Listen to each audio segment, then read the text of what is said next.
Greetings. My name is Aaliyah Johnson. I am a senior at Bethune-Cookman University, majoring in sociology.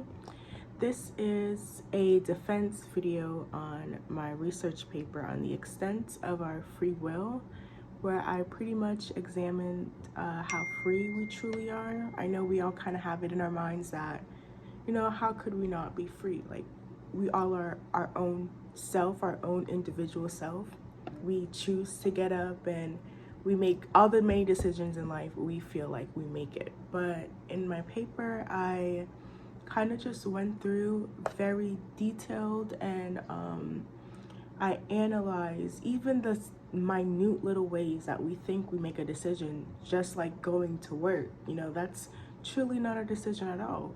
A lot of the decisions we make are not our decision at all. It's these invisible restraints that are placed on by society of how we have to live, how we are expected to live, or even just the desires that we want to accomplish later on in life. And so for the defense, I included a friend of mine who he had a different mindset. He did not really agree with my thesis that we aren't truly free individuals. And so here you will see where he kind of argued his point. But what I really like about the video is that he also introduced to me ways that I don't think, okay, I see why you could think we're free in that way, but then that also gave me a chance to rebuttal and challenge that thought of his. And then he would also see from my point of view that, okay, there are some ways in society where we're not in charge of our decisions. So overall, I believe it was a very interesting topic. I enjoyed the research. And so here we are. Let's get into it. What's going on, guys? This is Aaliyah. She is a senior at Bethune-Cookman, Department of Sociology. My name's Pete. This is my name's Peter. Last name Richardson. I'm from Atlanta, Georgia. I sell solar panels. This is for you, Dr. Sanjay. Yes, wonderful introduction. Thank you for that. So today we are going to be discussing the extent of our free will and how free we are truly. And Peter here is kind of going to be arguing his point on free will against mine. So first we're going to start with the actual definition of it from Britannica. So boom. The supposed power or capacity of humans to make decisions or perform actions independently of any prior event or state of the universe. Let me read it one more time for you. So, the supposed power or capacity of humans to make decisions or perform actions independently of any prior event or state of the universe. I actually really like that definition. It kind of I do. Strongly correlates to how I feel about it. My take on free will is that it's not your choice if you don't have a choice to make another choice. Do you get that? I know I said choice a lot, but basically, if I wanted to go to work or if I didn't want to go to work, right? As two choices right there. Do I really have a choice if my light's going to be cut off if I don't go to work, or my car's going to get taken away, I won't be able to eat? What choice do I really have? I mean, to move forward with life. Yes, I do have a choice to be homeless, starve. If I have any dependents, have them, go through the same thing. But naturally, nobody really makes that choice. So the point is, society forces us to kind of carry our lives in a different way. Yeah, it's like just learning from, I guess you can say learning from other people's mistakes and then also learning from other people's successes. It's just now this is where I kind of get confused at, because okay, boom, say somebody understands the consequences of something and they still do it. Is that not free will? People in jail? Criminals? I mean, criminals who actually committed crimes. Okay, say that's a good example. Innocent till proven guilty. But that's a good example. Yes, I feel like those in jail, you could easily say they don't conform. They do whatever they Yeah, want, that's right? free will. Are they doing what they want right now? Do they have a choice to be sitting there in jail? Well, that's where they got their free will taken. But that's why Or they never had free will to begin with. If you have your own freedom, it cannot really be taken from you. You can't take somebody's freedom. so let's imagine this, None like of us are free. let's imagine this, like in a whole, like, say we're in a free will world. Okay. Would it just be lawless, straight anarchy? Exactly. I'm gonna get into laws. That's another one of my points where I feel like our free will is kind of stripped because There are so many things that we have to Yeah. conform to. I think what was the quote I used in here? I believe it was Let's find it. It's gonna be hard because I can't. Oh, I can. I could search it. It had something to do with democracy. Okay. Oh. Many people share the theory that we lost freedom in order to establish democracy. So, democracy, defined by the Oxford Dictionary, is a system of government by the whole population or all the eligible members of a state, typically through elected representatives like judges. Mm-hmm. You know, that's a democracy. So, instead of freedom, we have democracy now. Well, I don't even believe it just goes strictly on democracy. Like, free will just goes over under government in general or a governing body in general. Like, it There's can be so many different types. Yeah, no, there are definitely so many different types. Yeah.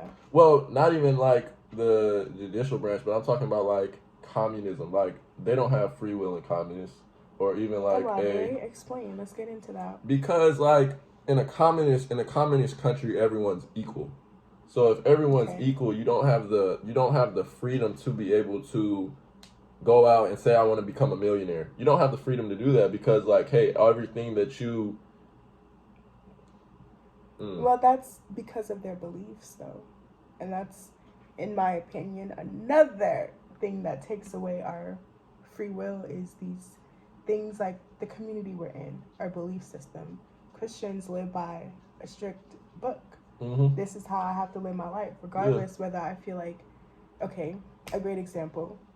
A lot of us are Christians, right? And a lot of us have had, well, not us, I'm not going to say us, but a lot of Christians have had children out of wedlock. As a Christian, you should feel like that's a sin, right? Mm-hmm. So I guess you can argue and say they're a free person because they did what they wanted to do regardless of the fact that in the Bible you're supposed to wait till you're married.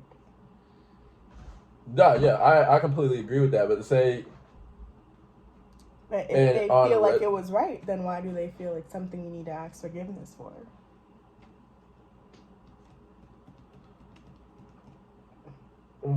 Stuck. Gracious. This is what the paper's supposed to do. Live in effect. Have them stuck. Yes, argue with me. Come on. Could you repeat that? So, hold on, now I have to remember how could they say that it was a right decision they made, or they could justify it if they are asking for forgiveness? If that's them being a free individual. Well, they're not justifying. Well, they're not saying it's the right decision though. They understand that they were wrong. If they're asking for forgiveness, they understand that they were wrong. Because if a person is wrong, probably would they make the same decision? No, they won't. Well, and that's where it kind of like that's where I feel like the gray area is because because that depends on the person. Like the saying you told me, people don't learn till they get touched. Like what is it like? People don't feel till they get touched or whatnot. Or who know here must feel. Yeah, who know here must feel. Okay. Yeah. So she picked it up, and I told you she was. I knew she was, and I'm like, dang, where's it at? But so yeah, like people don't learn until something happens to them. So I believe, like, would you not say it's free will even if they know the consequences and they still do it?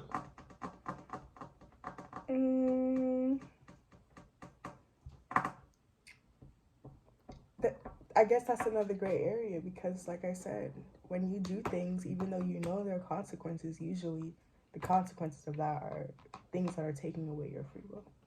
even if it's like, Yeah. it doesn't even have to be incarceration type of situation. It could be your job. Yeah, If your you boss don't go to says, work. do this, like write the paper this way or turn in this that way, and you do it your way and you get fired, hey, you don't have a choice. Yeah, you don't have a choice. So yeah. it's like, regardless, whatever, you can make your own choices, but people refrain from making their choices because of these consequences they know may happen. Yeah, okay. I agree with that. That's kind of my point. Like, we conform because of the consequences. Like, yeah, we could. Yeah, anybody could do what they want, but a lot of us don't. Yeah, because they're scared of the consequences. Right. Even in like your job, you know, you kind of deal with people all day, so you kind of have to have a customers. Yeah, whatever. Yeah. I have to have that to mannerism to be appropriate and proper. Whatever. You couldn't go like, hey, what's up? I'm trying to sell you. So you gotta act appropriate, pretty much. So we all conform that way and act in ways that we are expected to. So that is gonna bring me into now Irving Goffman. Irving Goffman.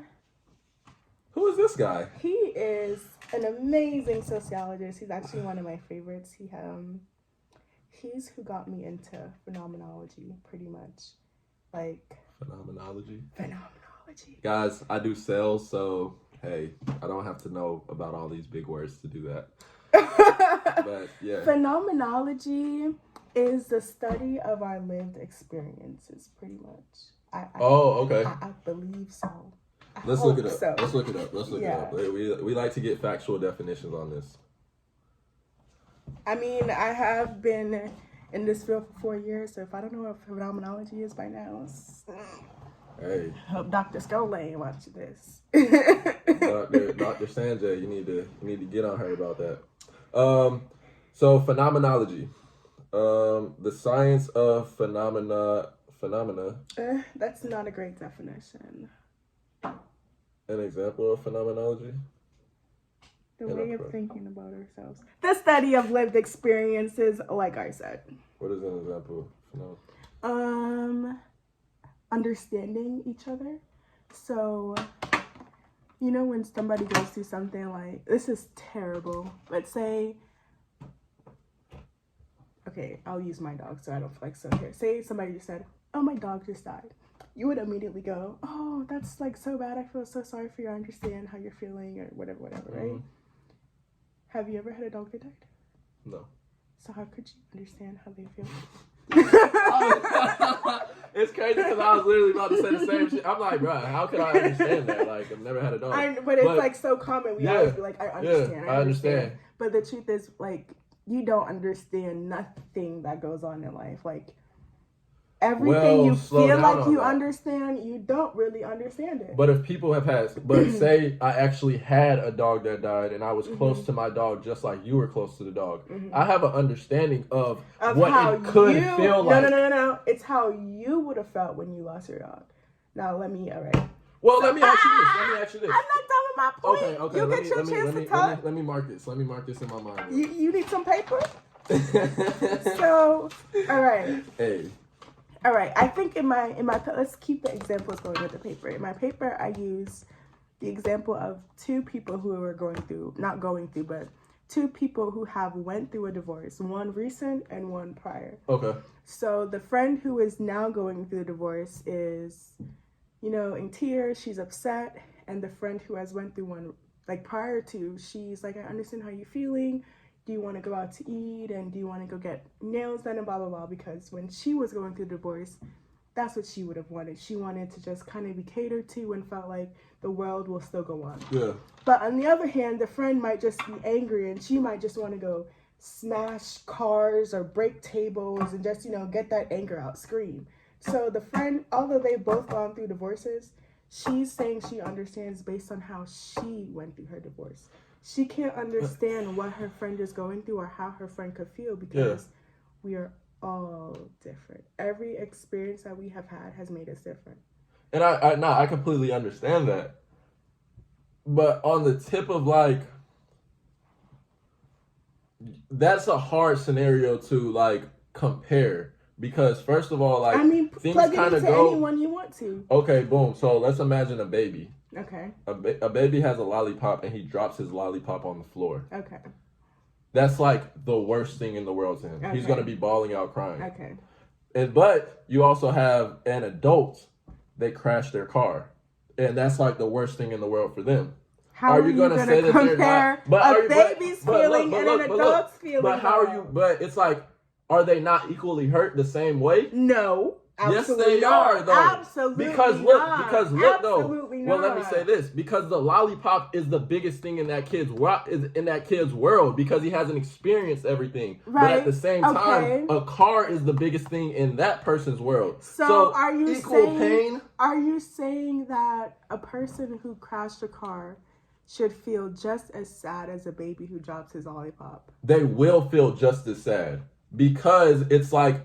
This is the biggest thing in the world for this person, and then this is the biggest thing in the world for the baby. Is the point we're making about the extent of the feeling, or are we trying to like... What is it? I lost it. I don't know what you were getting at. The point is that we do not understand how that person is feeling. So the person who crashed the car, the baby don't understand how the person feels, the adult. And the adult doesn't understand how the baby feels. The adult might say, oh, baby, you dropped your lollipop. I understand how you feel. You just want another one, right? That's or how it's they like, might understand. there's no big issue in it.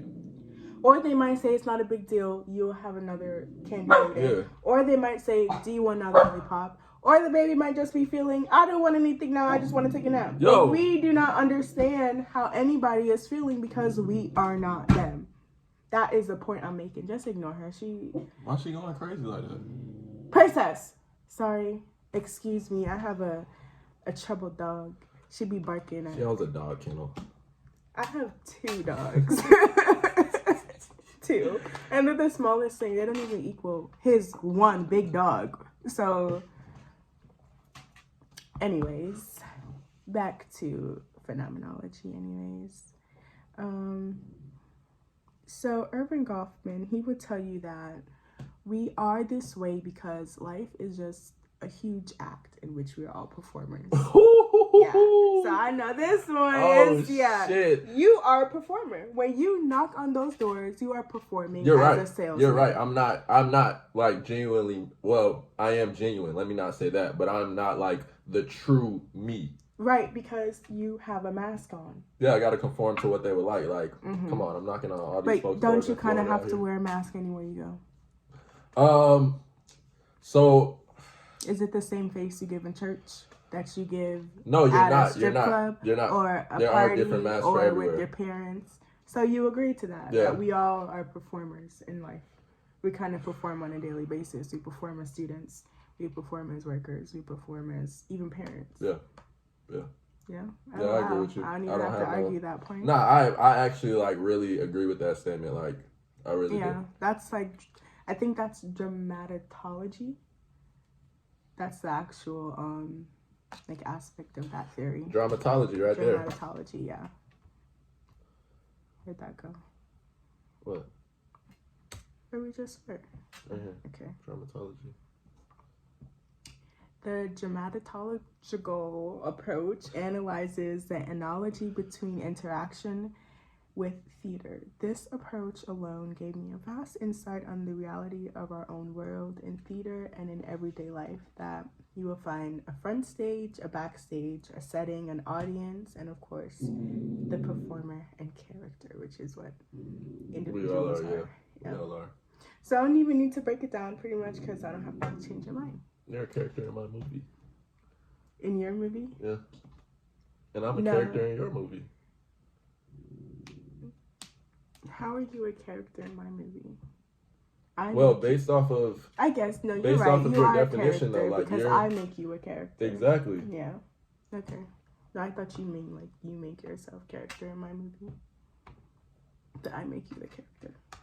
Yeah. Not if we... But it's based on how I feel you are in my movie. Well, what about this? Like, say, is my movie my life?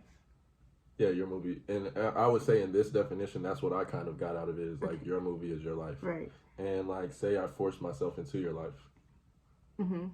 Would that not make like me a character. Well, if portion I myself as a accept character in you, the movie. my point is I'm making who, even whatever you feel you are, like you could think you're the lovey-dovey, nice person in my life, and I might think, oh, you're this person who forced himself and whatever. So I make you the character. Okay. No, I agree with that. In my movie. That was just in your thought. movie, you're your own, you know. Yeah. And I'm a different character than what I may think I am in yours. Yeah, definitely. Definitely. Yeah. Okay. Wonderful. I actually do have some questions for you though. Ask them. I got some answers for you. Riddle them off. So, Riddle them off. You've been in an interview before for a job, right? No. No, you've never been in a job interview. I'm playing. I have. You're so full of sugar, honey, iced tea. You know it. Anyways, so have you been asked, who are you? Like in an interview, they'd be like, who are you? I always ask them, how do you mean? Who are you? That's simple. Who are you? It's a vast question that could be answered. Yeah, it's very general. Like, but it's a question you get asked a lot. So define yourself. Well, they call me Peter Richardson. They? Okay. Nah, I am Peter. Well, like, what? And so, what would you... It's so general, though. Like, where would you want me to go with it? The question is, who are you? And who do you define yourself as? I'm Peter. I'm a very loving individual. I'm very confident. With a lot of things. I sell solar panels, so I'm a solar panel slayer. All throughout the state of Florida. I'm really an Atlanta guy, though, so I would say I am Atlanta, Georgia. Who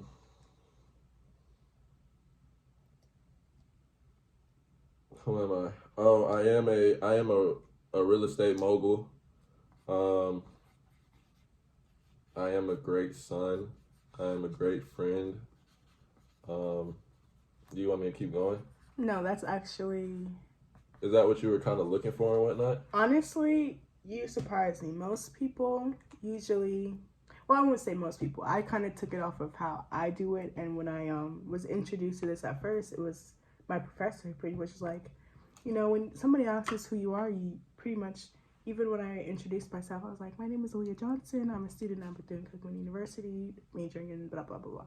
The point is, like, we define ourselves to an organization, not even to ourselves. One of the first things you said is, they know me as Peter, Pete or whatever. Yeah.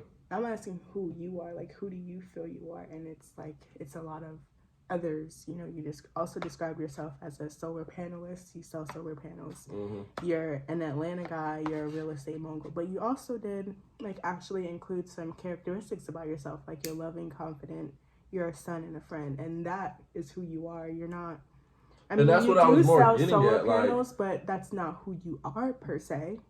Because if you were to get a new job somewhere else, does that change who you are? No, it doesn't change who I am. That's a great point. Yeah. That's a great point. You can scratch that. I said that then. I mean, I just wrote that so I wouldn't forget what you said. No, I got you. But that's also, like, what I was asking you on, like, that's such a broad question on who I am. I didn't want to give you, like, it's so broad. I wanted to get your, like, just raw, my honest, what you would have said in the interview. Because that's what I do, too. I define myself to institutions instead of, like, who I really am. It's like, oh, I'm an intern at a daycare, or I'm a student at this, or whatever. It's not, like, about me. Well, who are you? Oh, now you want to do it to me? Nah, yeah. We about to have a discussion. I am a dog mom. I am a sociologist. Okay. I am a daughter. See, I know what to say, though, so it's not going to work on me. Okay. I know now not to define myself to institutions like I once did before. So. All right, I got you. Yeah. You forgot the R. Yeah. Did I spell sociologist right? S-C-O. Looks like it. Sociologist. Yeah. Yeah. All right, All right, next question. What kind of behaviors do you think are contagious? And not sneezing. Do not say sneezing. That's Sneezing. super contagious. I mean yawning. That is super contagious. Sneezing and yawning is super contagious. Who is contagious Laughing, for sneezing? Laughing is contagious. Laughing is contagious. Hold up. I got you. All right, There you go. Laughing is contagious. Smiles are contagious. This is excellent.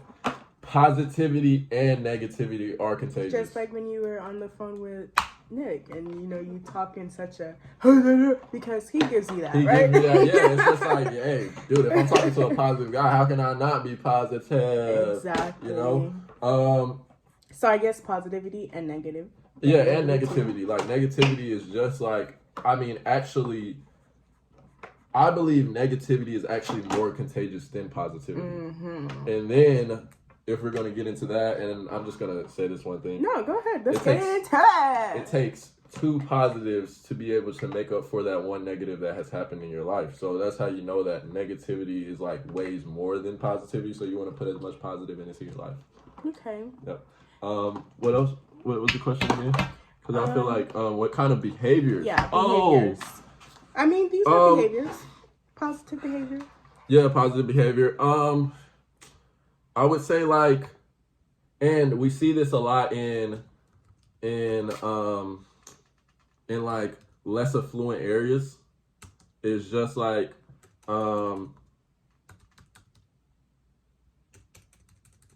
this is the point I'm gonna tie into this, so you could just go ahead. But I was actually headed to your point. So like less affluent areas and like gang culture and everything, like that's super contagious. Because like if that's all that you see, you're just gonna be drawn to it. I guess that's a way that you can say contagious. Like, which is, well, like, I won't say conformity is contagious, but it slick is though. Why conformity exists is because of contagious behavior, I guess. Yeah, because it's like, you ever seen that one show? It's like a show. I believe it might be called like What Would You Do or something like that. It's on TBS, and I used to watch it a couple years back. And they would basically have like a group of people, or no, not a group of people, but they would have. Well, okay, let me explain this scenario. They were. You need an outline. Yeah, I need an outline. Yo, my head is everywhere. I have me everywhere. So they basically, it was one scenario to where they had a group of people in an elevator. And then they had basically people walking in and out the elevator, and the group of people were staying in there. And basically, the group of people were told to turn around randomly in the elevator. Oh, I know this one. This video I'm talking about? Yes, so it's just really like good, that. Yeah. It's just like that. Like, if you see people turning around and you're the only one not, you're just going to automatically conform to turning around because you don't want to feel out of place or anything, Yeah, I think that's normative conformity, I believe. What? Normative conformity? There's actually many types of conformity. I thought conformity was just conformity, but there's different types. Like, normative conformity is like you want to feel normal. You want to feel like you're not an outcast. Oh, yeah, okay. Yeah, I agree with that. Group is more on the tip of what we were just... Right. Group conformity would be like, everybody's doing it, so I'm going to do it. Which is also, I think that relates to groupthink. Groupthink is like, because... the majority of the group is thinking this way. I'm not going to switch I'm going to change my Or not even. I'm going to have the thought they have. Like, I'm not even going to form my own because they've already said, this is what we're doing. This must be right. Exactly. No. That one is informative conformity. When you feel like, for example, say I was a waitress, right? And then I got a job as a nurse. And I'm on my first day, and I have a group of 5 nurses telling me, when you come in, you start your rounds, and then you give your patients, like, their breakfast or whatever. Yeah. And I would say, oh, I thought when I was going through orientation, they said, you do rounds, then shots, then breakfast. And you might say, okay, I'm just going to do what they say because they all know more than I do. So you're just going to conform because you assume they know more. Like, I'm just a waitress. I'm coming from just being a waitress, so... I'm gonna take the group who has the most information and just conform to whatever go they with say. that. So yeah, conformity is actually pretty interesting, and I didn't even realize I have another example for that. how much we conform. Go ahead. You know how like in, I guess I wouldn't say, would it be the Middle Ages?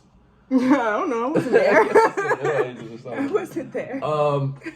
You know how like there was a day and age to where people thought the everything revolved around the Earth.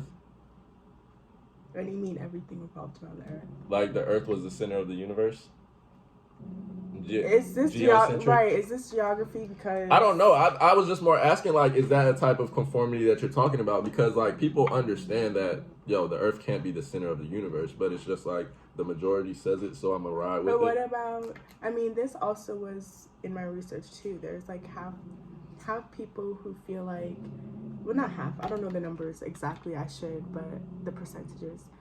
A certain percent of people feel like the Earth is flat, and a certain percent of people feel like the Earth is round, right? So there's a lot of people who just conforming to whatever. Whatever the heck is around like, them. Yeah, I get that. If you really kind of like, some things you don't argue with, the like Earth is round, y'all. Yeah, something it's round. If it's there, spherical. Come on, man. It's like arguing about what color the sky is. Exactly. Like, you could have your imagination is, but it is what it is. It is what it is. Exactly. So, have you ever are you familiar with the Zimbardo prison experiment? I'm not familiar with that one bit. Who is Zimbardo? Zimbardo. I don't know if he's a psychologist or a sociologist. Well, let's look it up. We've been looking everything up. He's probably a sociologist because they freaking rule. Come on. Sorry. Why would you put a I'm gonna beat that. Yeah. Why would you put a psychologist in your sociology paper? Because psychology and sociology are very closely related. I had to take many psychology classes just to graduate. Okay, all right. I guess that's a conversation for a different day. And right now I'm taking communication classes to go. Like, you listen. Like, are they talking about Stanford, California? Cookman makes you versatile, and that's why I'm attending the greatest HBCU. What? Okay. What? Are they talking about Stanford, California? I don't know about if it's California, but it sure is the Stanford prison experiment. Okay. I don't know if it's in Cali or what. But no, honestly. Oh, yeah, well, if you want to watch a movie tonight, we could watch this movie. This is a really, really, really good movie. And it's not boring. It really, I think... he has a movie on this? Yeah. Somebody turned the experiment into a movie. So just to kind of give the rundown of the experiment, because, I don't need it. I'm super obsessed with this experiment, so I know a lot about it. Zimbardo pretty much conducted a study where he got, I believe it was 20 participants to come to a prison or an asylum, whatever, and half would be guards and half were going to be prisoners. And these are regular civilians. These are completely regular civilians who come from all different types of West Bumba, whatever. Right. Yeah. And they did have some limitations, like you weren't supposed to be a criminal, like a past convict. There were some other things. So one of them actually lied about it, and it just tested into their character, which the prison experiment pretty much was about, was trying to show you could be a completely good person, but if I put you into a role and say this is who you are, you'll change, because we're performers. We're not people. We're performers. It's so sad. But hey, if you give me $1 million now, I bet you I start acting like a millionaire. I start eating caviar and stuff. And I don't think I like caviar, but I probably would, because I got shmoney now. That's what people with shmoney do. So go out and buy the biggest house on the block, pull up in a Rolls Royce or something like that. Now I gotta buy things I don't need, because I have to keep up the appearance of a millionaire. I cannot just live in an apartment and have $1 million. But what's wrong with apartment living? Just not Ocean Oaks.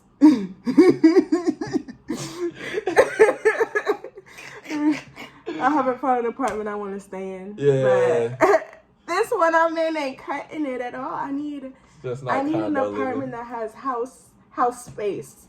If I could get that, Nah, get you a baby, condo, girl. I know. Gotta get you a But that's not condo. an apartment.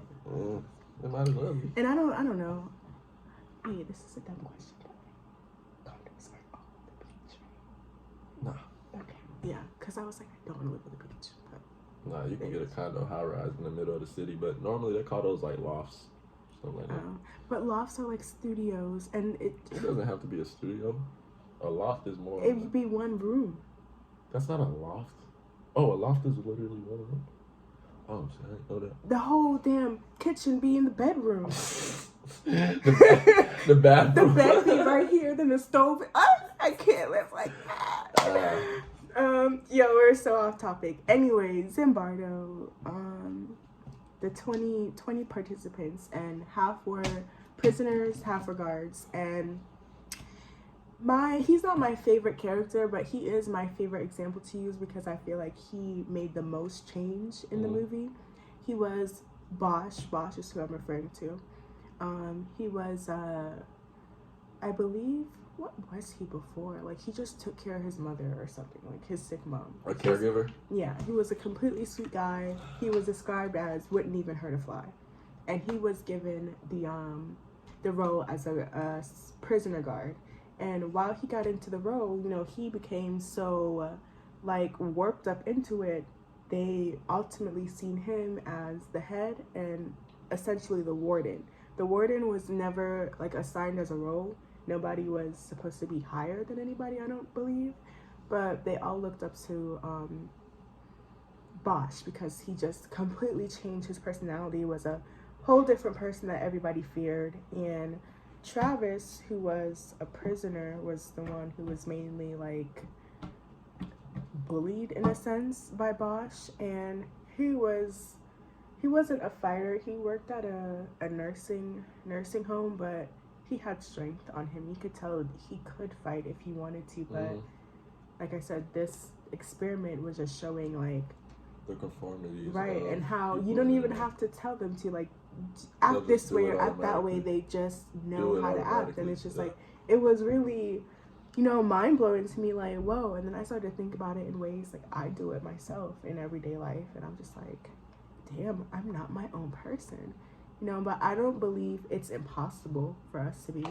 I believe the first step is recognizing it and accepting it, and then figuring out, okay, what about myself is not me, I guess, because not all of me is me. Some of me is my culture. Some of me is my friends. Some of me is my parents. Some of me is work, school. This is not all me. These are all of my environment. I'm not gonna lie, it's absolutely crazy because I got a partner or a friend. I have a friend that's up in Georgia, and he was basically talking about we went to school together at Georgia Southern, and he was telling me one day sometimes he feels it's about him and his girlfriend. It's sometimes he feels uncomfortable around his girlfriend because he can't be his full self. The side that he showed her and that he likes her for, he was just putting on a facade. So now that he actually has her and he's with her all the time, he has to keep putting on that facade, and it adds uncomfort to itself. So I absolutely totally feel you. I know this was supposed to be a disagreement, but well, I can't disagree right now on if facts. I wrote my paper the way I should kind of had just put it into your idea, kind of making you understand a little bit of ways that we may not, because people are so closed off to that idea that we're not ourselves. A lot of the things we do is because of. I mean, everywhere I go. Exactly. Right? You everywhere you go, but you are Atlanta everywhere you go. You would say that? I really do. I really do believe so. But at the same time, you can't say that I'm heat all the time, because just like we was talking about, I have to change who I am. You're not gonna say I'm Atlanta when I'm out there selling solar panels to people. Exactly. But my point is, there should be a way where we could 100% be freely ourselves. I feel like that's gonna be hard though. That's gonna be hard because it comes because of judgmental folks though. Like that comes because of like, well, insecurities within one, but also there's an external part, an exterior part to where it's just like there are judgmental folks out there, and it's just like you can't. Some people just don't want to be affected by those judgmental people, so they conform to what they think that they would like and whatnot. You know? Yeah, it's just you can't take all the bad out the world. So if we were to all be ourselves, still not gonna take it. Yeah, it's still not going exactly. It's still not going to do anything. It's hard. It's understandable, and that's why it's such like a huge debate topic. Like we could all say so many gray areas. Yeah, we could all say no, I am myself because, hey, I like, even though I may be a different version of who I want to be. What if I like it? So can I not use that? I want to say this is me because I like this version of me. So I'm gonna claim this as me. It's debatable, all in all. My whole point was I was just trying to really get not everybody, but myself and yourself a better understanding of ways that we may conform on a daily basis. And let's see, should I ask you any more questions? I feel like we have a lot of information. 40 minutes. 40 minutes. I know I gotta edit out a lot of things. Yeah.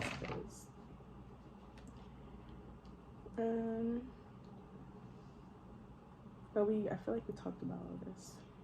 We talked about prisoners. You don't got any more questions for me? I feel like I didn't ask the question per se, but you already answered it though. Oh, okay. Like, well, what was the question? Why do you feel it's so hard to stand up to your family or bosses or higher authority? We literally just answered that. Yeah, that's why. Because it's just like, shoot, like exactly. You're gonna get bullied, or you're gonna get fired, or you're gonna you're gonna get fired, you're gonna get bullied. You might get freaking fracking. Yeah, fracking. Excommunicated from a church, or you might get kicked out the fam. Like, right. And some people are evil. They'll put I actually got this voodoo on you. Yeah, witchcraft. You gotta watch out for that. I actually have this. You know. Is this just staying on? Like, is this staying with your professor? It's going on YouTube because that's the link I have to send him. You have to send it to him. Yeah. Okay, but I don't have any subscribers. Names. Okay, so boom, like nobody will see this. So boom, I have a. Just say George. Nah, I have a friend. An acquaintance. Yeah, an acquaintance. Actually, just met him and everything. One of my old coworkers and whatnot. And so his family. He's from Utah. His family's Mormon. Wow. His family is Mormon, and Mormons have a strict belief system. I'm not gonna go all the way in detail on certain things, but are Mormons the one that have multiple wives? No. Those are Mormons. No. I'm not sure. I know Mormons are strict. Like, no. Mormons with an M, right? Yeah, Mormon with an M. Okay. So, and it's really like this in like most religions. It's just like, so my coworker's grandfather has a fortune for his grandson, which is my friend I'm referring to. He has a fortune for him, and basically, when the grandfather dies, that's when he's gonna get his fortune up. But the thing is that. Why don't you say inheritance? Oh, inheritance. I couldn't think of the word. Has an inheritance for him when the grandfather dies.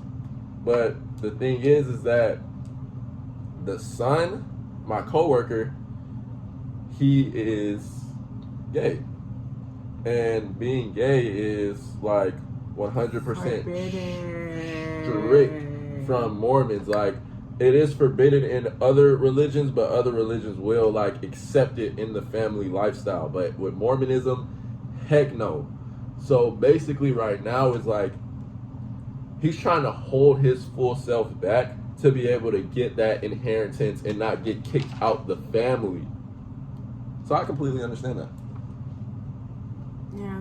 So, I mean, a lot of times, like we stated, you have no choice to conform. It's society that just has these expectations and pressures, like, that makes us. We really don't feel like there's any other choice. We have to choose this choice or else because of the number of consequences that may follow.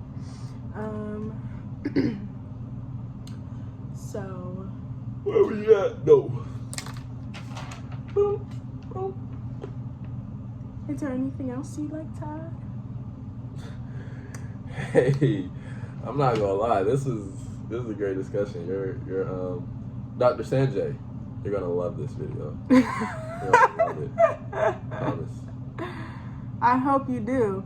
And if you don't love it because of him, don't grade me accordingly. Hey, blame it on her. She asked me to do this. He insisted. We're always having debates like this, so it's just yeah, like, he was a perfect person for it, honestly. I'm devil's advocate. And to close it I out, have a quote.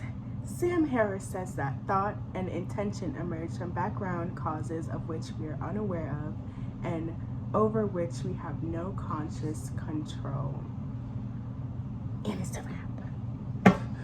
Go like, comment, subscribe.